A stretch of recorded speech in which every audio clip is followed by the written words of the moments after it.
So the 5 inserts are there, and then there are also 2 stereo master effects. And this song template has chosen an overall delay and a bright room reverb. And it's routed them to all the tracks individually. And to top it all off, there's a new stereo total effect. And that's always on at 100%, and that's a great spot for your final mastering effects, your stereo limiters, your multiband compressors, of course, all of which are included and excessively tweaked. If I want to zoom in on this mastering limiter, I can adjust the threshold, the output, ceiling, and the release. And if I wanted to zoom in on, let's see here, here's a stereo phaser. I've got a whole page full of tweaks I can do for just that phaser. And of course, there are presets. So if you'd like to call up a specific setting for that phaser, we've got you covered. You can store your own presets as well.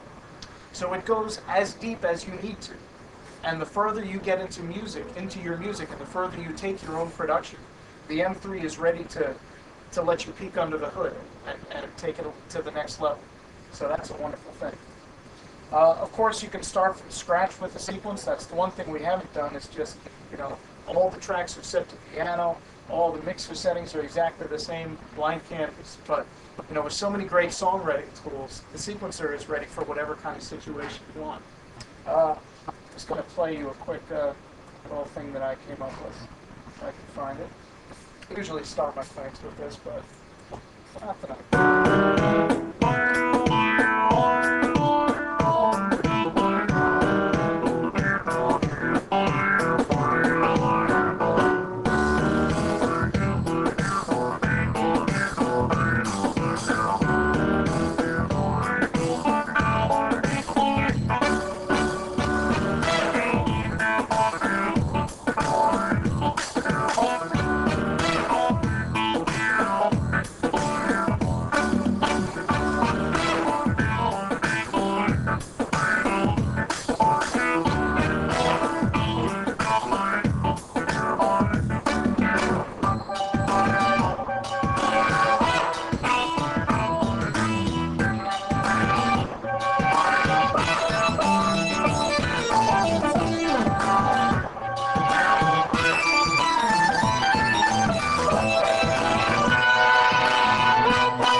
One of the many places you can take the sequencer. Yeah. And that's only using 6 pre-recorded tracks and 2 that I was just playing live. So obviously you can take it at least twice as far as that. So the next thing I'd like to talk about is the way you can interface the M3 with the computer. We've already seen the external control mode, how you can adjust all your software and hardware using the M3, but there is some additional functionality here. With the M3, we give you Editor Librarian software.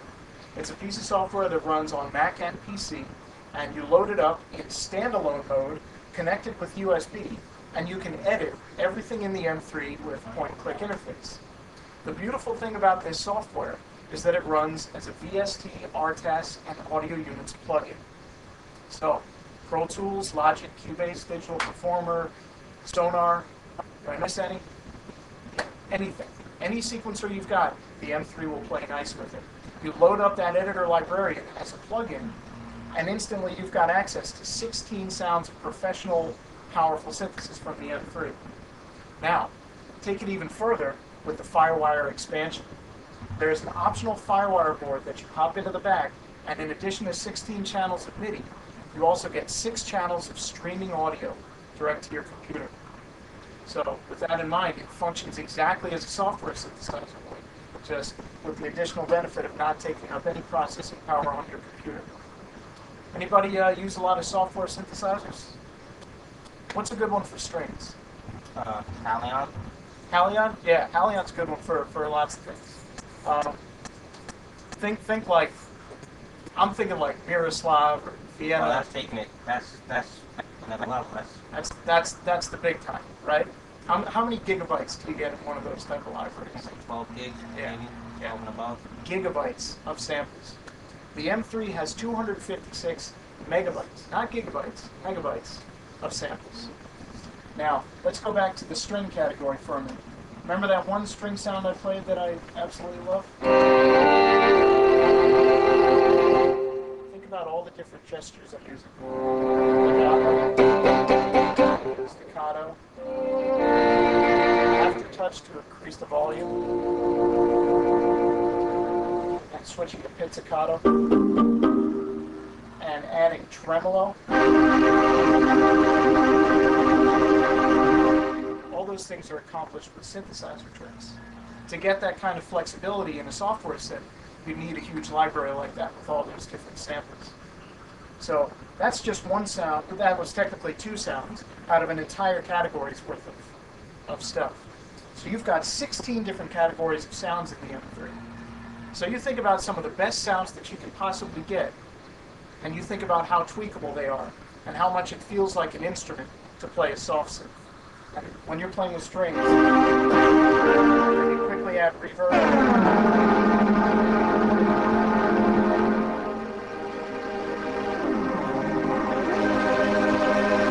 Or crazy effects like that without using a completely new set of samples or an additional plugin. You can effectively replace 16 amazingly powerful soft synths with one M3. And this is 40 years worth of experience programming sounds. This is the best in the business, man. These guys are the almighty sound programmers. They are heralded around the world. And this is some of their best stuff. A lot of it's from the Oasis, a lot of it's brand new. It's all pristine. Any sounds that anybody would like to hear that I didn't cover? Any particular kinds of instruments? A lead. A lead sound? Yeah. There are a couple different categories. Here's lead synth.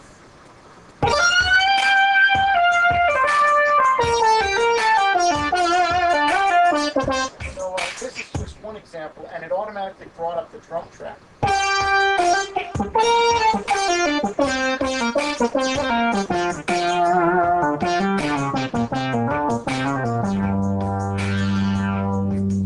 let's experiment with this one a little bit, just in this one sound. I've got filter control on the ribbon. See what this is doing.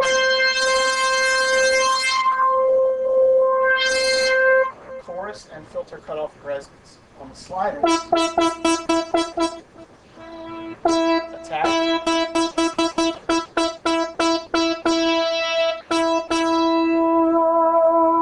That's the drive parameter. That adds it simulates the effect of overloading the input on an analog oscillator.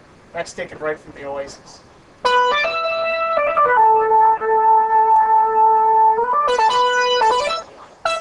Delay. Overall effect depth. That can control multiple effects at once. All that stuff is right at your fingertips just when you call up the sound. That's an amazing thing.